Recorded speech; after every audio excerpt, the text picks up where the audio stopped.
Okay, Game of Thrones fans, episode 3 of season 8, The Long Night.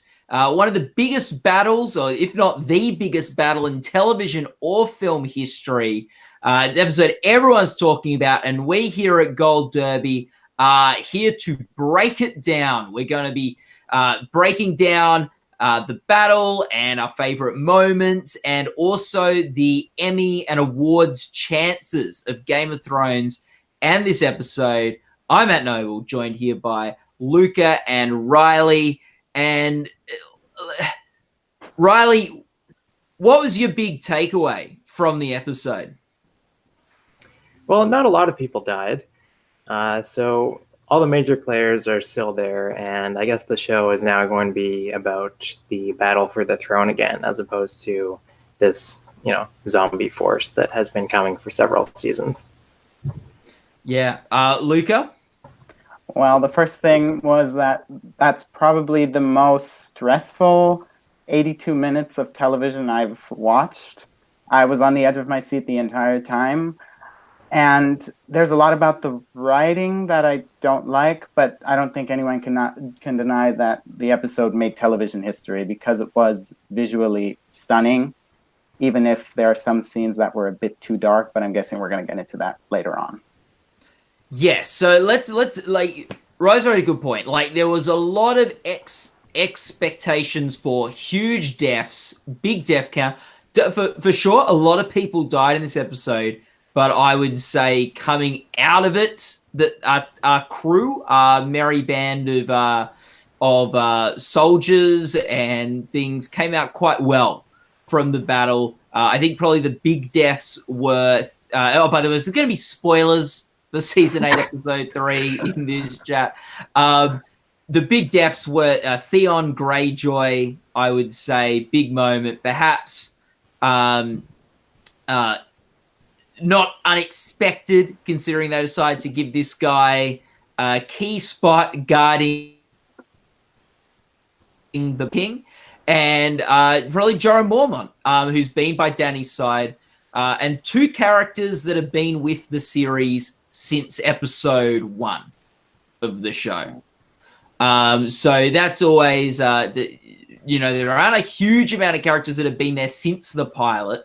There's probably, I would guess, or if I was just to estimate, around maybe 8 characters from the pilot still in, which for Game of Thrones is not many people. So Jorah and Theon, the big deaths. How do you think they handled those, Luca?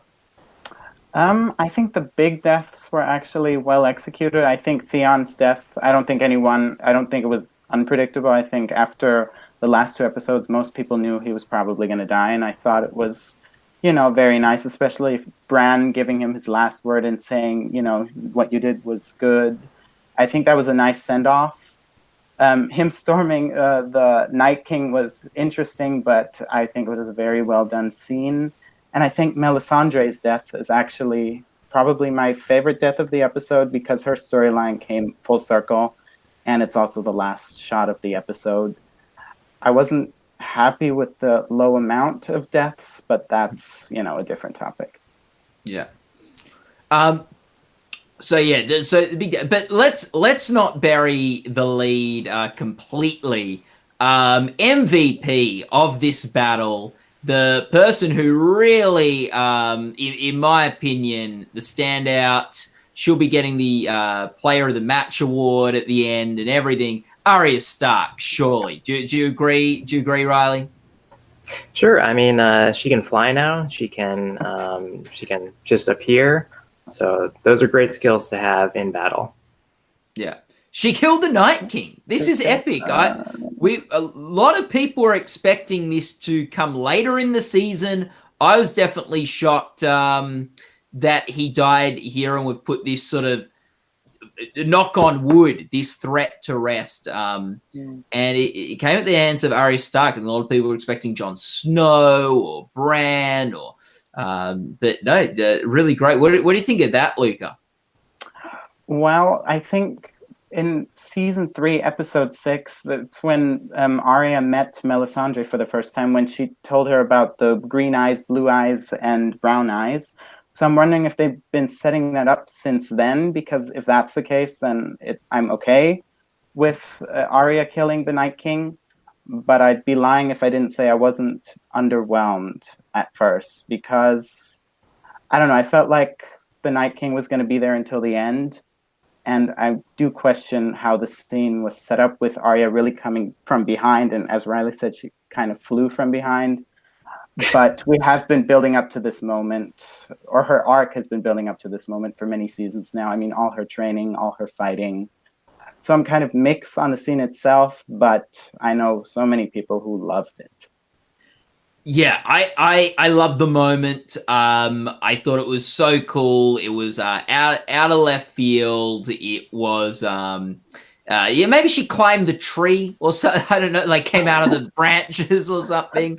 Maybe, yeah, who knows? But maybe she. Like, I feel like I sort of, the one thing I do agree with you, Luca, is that it was like maybe just slightly too out of left field. Like there maybe should have been like one more beat. I know they didn't want to spoil that twist, and that makes sense. Like maybe one more beat. I don't know. Like, did she turn into? She could have turned into one of the White Walkers, right? Like as a wave or so. Like just something a little bit to explain how she got so close to him. But we do know she has learnt to, like, if you were to say what character Game of Thrones is the most stealthy, I would probably say, yes, Arya Stark. She's had all that training and learning to be no one and everything like that. One of my top, probably 3 moments of the Game of Thrones series is season 1 when Arya's training and her trainer gives her that line about, what do you say when the god of death comes knocking at your door? Not today. And I love that they brought that back, and she was the one to sort of kill sort of death personified on the show. And sort of almost like, obviously Melisandre said the line to Arya, so but also then Arya went and carried out this sort of big visual not today scene. And I love how they are bringing things back from season 1. It sort of reminds me a bit of Better Call Saul, the final season, how they're bringing back all these great moments and little allusions to season 1. So for Breaking Bad, well, sorry, for Breaking Bad, I think Breaking Bad had a lot of nice little nods to things from the earlier seasons in season 1. And I think Game of Thrones is doing the same thing. And the what do we say to the God of Death? Not today was one of those moments. Yeah. There's been a lot of talk about Maisie Williams now in the Emmy mix. Riley, you know the Emmys as well as most. What do you think? Is Maisie Williams now on track to win an Emmy for this performance as Arya Stark? Well, I think she's on track right now, but we still have 3 more episodes that I think will be very Cersei-centric, especially since she's only been in one of the 3 episodes so far. And now she is kind of more officially the big bad of the season. And Lena Headey has been the one who has been closest to winning, at least last year when she was the only one nominated in the category from the show. But I assume that with all these other shows clearing the way for Game of Thrones will get 2 to 3 nominations in the category, and we'll just see them vote split. Yeah. Okay, so because what do you think, Luca? Yeah, I agree with Riley, because I think at the moment, if voters had a ballot right now and they had to choose someone to win, they would probably give it to Maisie Williams just because of the hype around her character. But we do still have 3 episodes to come, and I do think Lena Headey will shine. And she's also the one who has 4 nominations, while Maisie Williams has 1 nomination. So I don't know if that means anything. But I also fear that if all 3 get nominated, Maisie Williams, Lena Headey, and Sophie Turner, that they may split the vote, and it might go to Julia Garner from Ozark, for example. Yeah, like, and I think the so there are a lot of people in the forums of Gold Derby who are like, this is her Emmy. Like, Maisie Williams just won the Emmy. I think sometimes that can be a bit of a mistake to jump straight to the, this is great, this is so good, Emmy's coming her way. I remember there have been the one that just for some reason sticks out in my mind was it season 3 of Lost with Elizabeth Mitchell? Elizabeth Mitchell, and she had that amazing episode. Everyone was posting, she's won the Emmy, she just won the Emmy. Then she didn't even get nominated. I think hugely in Maisie's favor is that she did get nominated a couple seasons ago. In a season where not many people were predicting her to get nominated. She had a bit less buzz than she has now. So we know they've nominated her in the past. Surely she'll get nominated for this season. But I think it's very. I would not with still half of the season of this show, and someone who's been nominated more from this show set to have a big role, as you say, and Lena Headey. I would not count my. I would not count my dragons before they are hatched if I was Maisie Williams. But I think she's in a great spot. I'd love her to win. I think she deserves. I think this if she won for this, it would be one of the most deserving wins that this category has seen in recent years, I would say. So I'm definitely on the train of wanting her to win, but there's still a long night ahead of us, or a long war ahead of us to see if she can take this out. What about where Game of Thrones as a series now stands for Best Drama Series at the Emmys, and maybe just, how well it's going to do overall? Riley, what do you think? Well, I think the quality of this season of Game of Thrones is actually irrelevant to its Emmy chances. I mean, I think this race has been over for a long time, with all these shows that are kind of inexplicably taking the year off.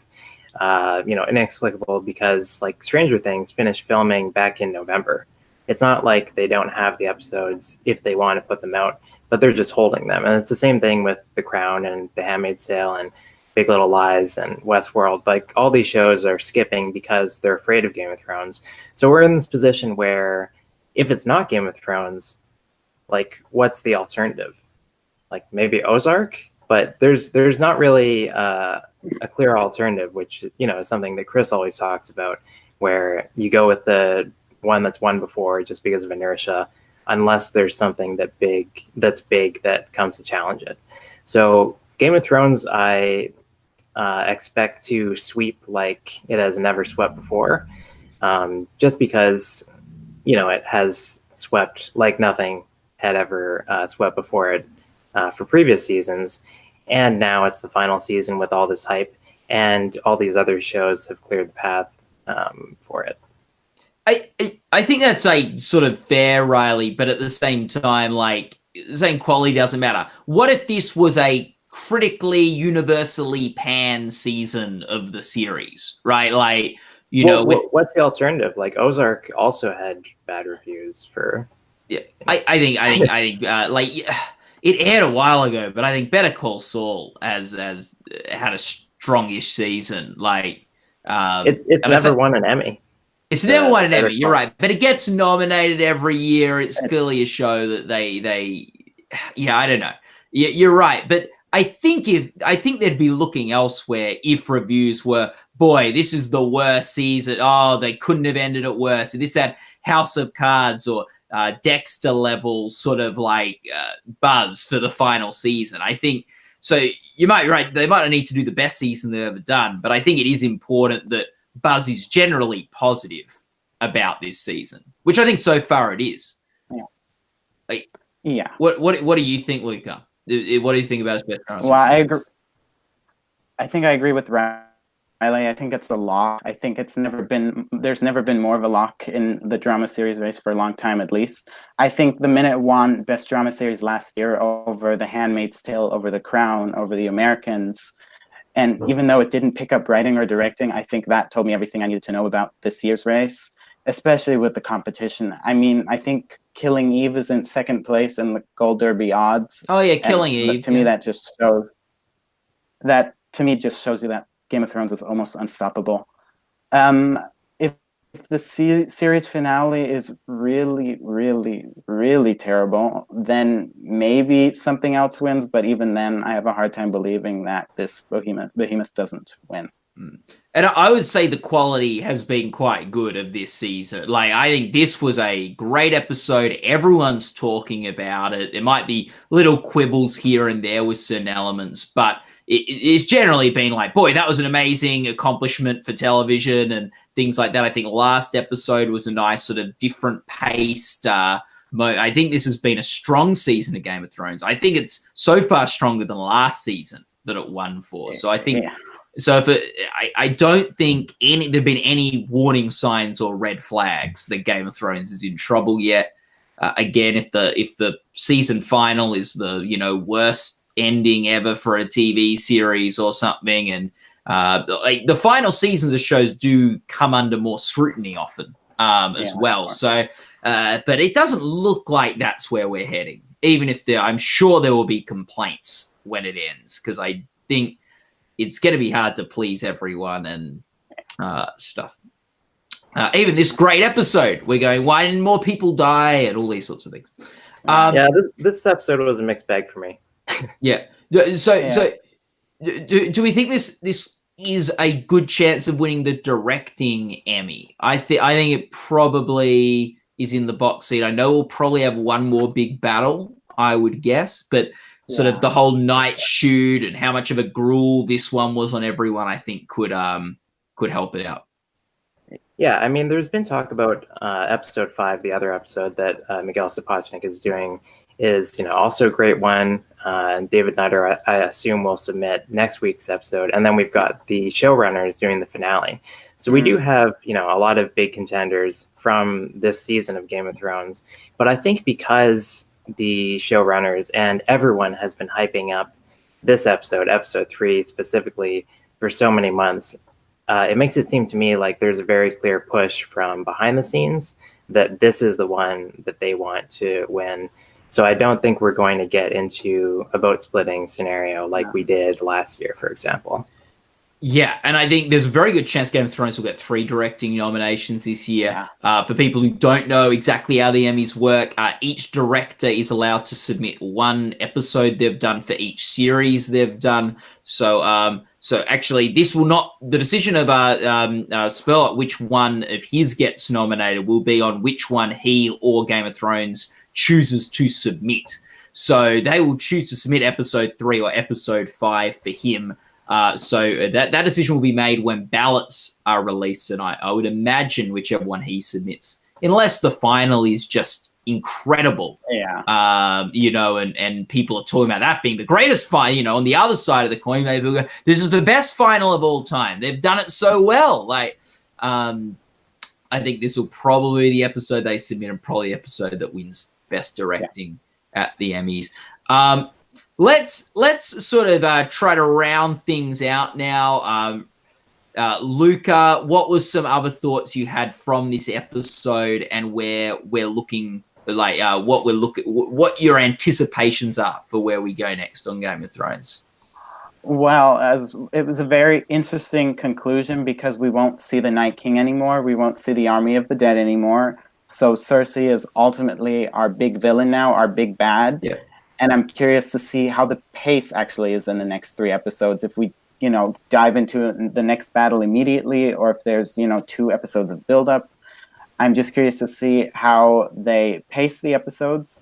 And then I do still have a few questions from this past episode. I think a lot of people are talking about Bran and the Ravens, because we saw the Ravens go to the Night King's dragon, and then we didn't see anything else, even though Bran was gone during the entire battle. So that's one question I still have, but I don't think it'll be answered. Yeah, Bran was very underwhelming in this episode. I was expecting some moment with the finally he meets the Night King and they just look at each other for a bit. He sort of turns into a raven. That seems to do nothing in terms of affect the battle. Got to be the biggest for me. Huge disappointment with that episode is Bran's relevance. And I know Bran at times has been disappointing before now, but you thought that was just sort of maybe just a bit of fodder until a moment like this. And Yeah, so I don't know. Like, I hope Bran does something interesting in the last 3 episodes. Like, really, I don't know, walks into a dragon or something. I don't know. Like, Yeah. he could have walked into the. Why is he walking into ravens? There was an ice dragon he could have controlled. That's true. Riley, what were your thoughts? Yeah, that was bizarre. I thought that he was gathering intelligence or something. But I like how you even say, like, you think that he would have a bit of a face-off with the Night King at the end. But I feel like he was still always kind of facing the side. He was never really looking at him head on. So disinterested. Yeah, like we had seen in the premiere where Daenerys shows up and then she's kind of greeting everyone. Then Brown says, we don't have time for this. And then he spends like the next several days just kind of sitting around waiting for Jaime. So I don't know what's going on with that guy. Yeah, I guess he's less enthralled in the Game of Thrones narrative than all the millions of viewers around the world. Like, we're like, I guess he knows what's going to happen. Like, he no Arya's going to jump out now. It's like not worth saying anything. Like, the Night King's going to die anyway. Don't need any last words for him. Or, I think it would have been good if he had said something like, hey, Night King, wouldn't it be bad if someone stabbed you in that place under the heart where, like where you were created? Because that's the spot where you would die. Just so, like, because he knows Arya's in the tree. Like, she doesn't have that information of where she's meant to stab him. Be good if, like, he'd just thrown that out there. Talking about how this episode will get best directing. Yeah. I'd say I don't agree with that decision. I found, everybody's been talking about how dark the episode is. And, I've been watching Game of Thrones for 70 episodes. I saw, Battle of the Bastards, Hard Home, Blackwater. Like, I've seen battle episodes. I feel like I know how to watch Game of Thrones. But, the director's job is to take, a story that the writers write and present it to the audience. And when you present it in a way where not only can I not tell what's going on, but like somebody that I'm watching with or, another person is saying every few seconds, like, wait a minute, like, what was that? Like, I find that it detracts from the viewing experience. It really distracts. It takes you out of the episode. So I understand darkness and, creating confusion, but like sometimes people would be like Jorah. He comes back riding and it's like, is there something wrong with him? Like, I don't really know what's going on. So it's hard to tell what information they were actually trying to convey a lot of the time. And the editing I also found was so fast where it jumped from one fight to another fight, but it would just all be blurry and dark. And I would get invested in like, oh, okay, like all these zombies are coming to attack Jaime.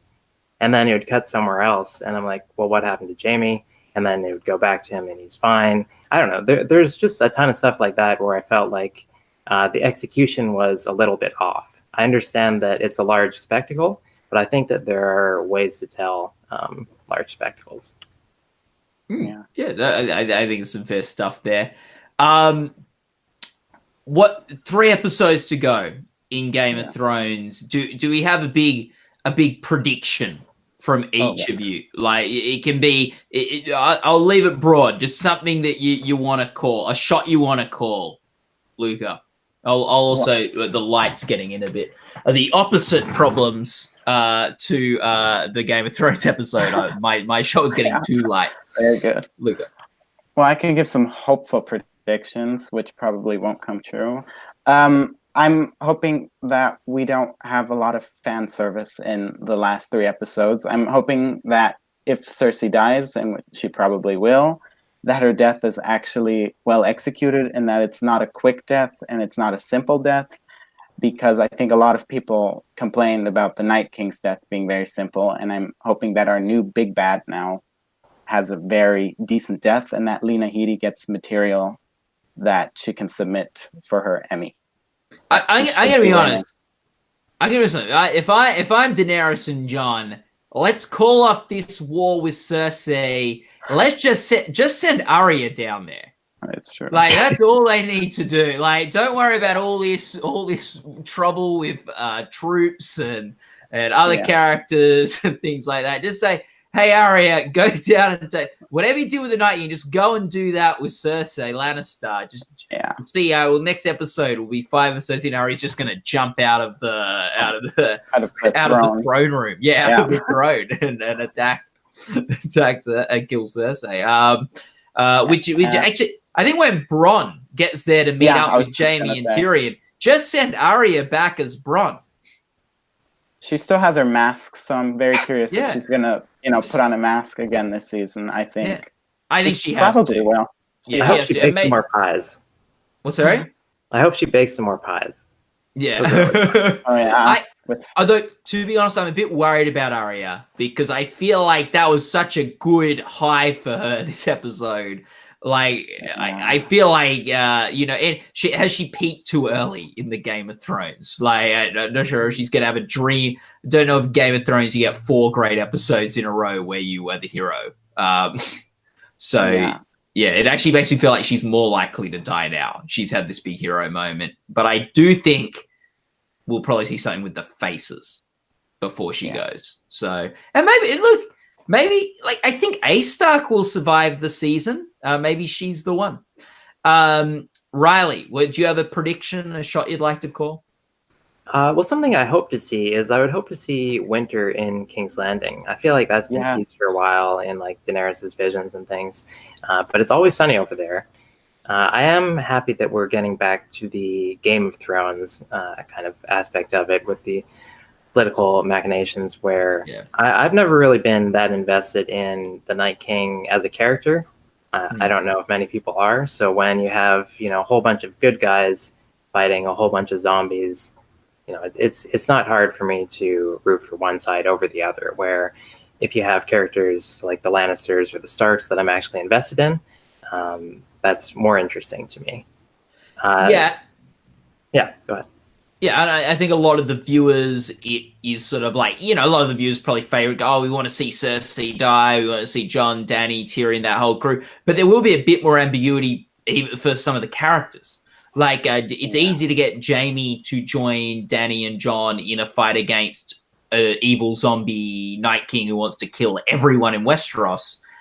It's a different thing fighting alongside them against Cersei Lannister. So where will he land? And there'll be other characters that are put in similar predicaments of who will they fight for in this final war. Where as a viewer, I'm not sure where everyone's going to land. And if people isn't there that prophecy that someone will betray Dany for love, and we'll see who that is. And so I think there's a lot more in terms of what side people are going to be on. Great. This was a great episode for Cersei Lannister, though, who had the strategy of, I won't worry about the Night King. Whatever happens there, and then I will be stronger to fight these guys. Well, these guys have taken care of the Night King now. So, that was perfectly what she had planned. Hopefully they kill the Night King without me, and then I'll have a strong army to defeat a wounded them. So, obviously, which sets up the heroes as underdogs heading into the final 3 episodes, which is probably also a good thing. But they've got to win at their back. They can carry that momentum through. A sports team with a couple wins under their belt, usually a bit of confidence, hopefully no hubris, and So I wonder what will happen between Daenerys and Jon, because we did leave off with that scene in the 2nd episode where he tells her about his true heritage, and I do think there will be a lot of tension between the two. So I'm curious to see if that actually has an effect on the storyline and how everything turns out. I'm hoping it does, because it's an important plot point, and for them to ignore it would be bad. Yeah, but I don't think they will. I don't think they will. And that will be interesting to see how that goes. Okay, guys, it was great talking Emmys and Game of Thrones and all that jazz. What an exciting hour. What an exciting 82 minutes, 87 minutes, 80 whatever minutes. 82 minutes of TV. And if you want more chats with Emmy Award contenders, if you want talking about shows and recaps and stuff, subscribe to the Gold Derby YouTube channel and go to Gold Derby. We can make these Emmy predictions, which is super exciting. Matt, can I say one thing? Of course, Riley. All right. Yeah, I feel like we should mention Melisandre, especially for the Emmys. Yes. Grease Van Houten, she submitted herself for the Emmys for many years. Last year, when she was finally guest eligible, she actually did not. I think maybe because she just felt like she wasn't in very much of the season. So this year, she was not in HBO's submission list. Normally, they just keep to kind of their core cast, and then if they have a big name who's guest starring, they'll submit one of those. But I wonder if it's just that they didn't put her in their submissions list that they sent to Chris to limit spoilers, which they do sometimes. And also with the big send-off that she got, where she kind of comes in at the beginning of the episode, kind of saves the day, and then at the end of the episode, she dies. She gets this big send-off. It's a pretty great tape in terms of the Best Drama Guest Actress category. So I expect either HBO or her to submit herself, and I think that she is more competitive for the win with this episode than, say, Arya. Yes, I agree. Well, yeah, they're different fields. The guest acting awards are always ridiculously hard to predict in terms of nominations and winners. Look, she didn't have a flashy scene in the sense of over the top smashing plates, but hugely and I think that would be her biggest detriment. Although in a sense, neither did Arya or Maisie. But I think that scene, particularly with Arya, it was a very strong one for her, where she sort of takes the lead for that scene, and then she opens she definitely closes the episode. And pretty much opens it too. So great tape for her. I reckon she has a chance of competing if they submit it. Absolutely. Yeah, and good call. I think it's between her, Cherry Jones, and Jessica Lange. I do worry about the fact that Diana Rigg did not win last year, but maybe the hype for season 8 is so big that she just is the first guest actress winner for Game of Thrones and the first actor outside of Peter Dinklage to win an Emmy. Yeah, and look, also just guest. It's usually a completely different crop every year. The competition sort of completely resets, so you can just get a bit lucky or unlucky depending. And we've got so many series sitting out this year, might be a bit of an easier run late. Those Handmaid's Tale actresses are always very formidable. Though they might have some guest actors. They will have some guest actress contenders this year. So Cherry Jones. So anyway.